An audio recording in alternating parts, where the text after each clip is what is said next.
عید الاضحیٰ 3 دن کی ہے یا 4 دن کی؟ عید تو ایک ہی دن ہوتی ہے جی، 10 ذوالحجہ کو اور 1 شوال کو. ہاں قربانی کے 3 دن ہوتے ہیں، عید کے 3 دن نہیں ہوتے، یہ ذہن میں رکھیے گا.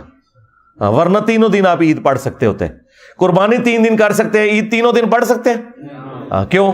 عید کا ایک ہی دن ہوتا ہے. کہتے گیا دماغ تھوڑا اس پاس ہے. قربانی کے 3 ہے، اسے ایام النہر کہا جاتا ہے. قربانی کے 3 دن ہے تاکہ اللہ تعالیٰ نے ایک آسانی دی ہے. اور میرا تو آپ لوگوں کو مشورہ یہ ہے کہ اگر آپ نے اچھی اور سستی قربانی خریدنی ہے نا تو عید والے دن یا اس سے اگلے دن خریدا کریں.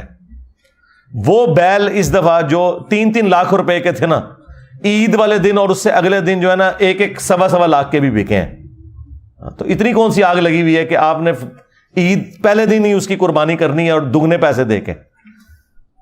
ٹھیک ہے افضلیت کہہ رہے، افضلیت کا ہے، کوئی حکم نہیں ہے کہ پہلے دن ہی کرنی ہے. تو کیوں پیسے ان کاموں میں لگانے ہیں اس حوالے سے کہ آپ نے 1 لاکھ کی چیز جو ہے وہ 5 لاکھ کی خریدنی ہے، 4 لاکھ کسی غریب کے منہ میں ڈالیں اور 1 لاکھ کی آپ قربانی کریں. یہ کریں. تو قربانی کے 3 دن ہوتے ہیں، 10، 11 اور 12. جو چوتھے دن قربانی والی روایت ہے امام شافعی اس کو فالو کرتے ہیں، لیکن وہ صحیح سند سے ثابت نہیں ہے. اہل حدیث کا موقف یہ بالکل غلط ہے. 3 دن قربانی ہے. سنی اور شیعہ دونوں کی کتابیں اس پہ متفق ہیں.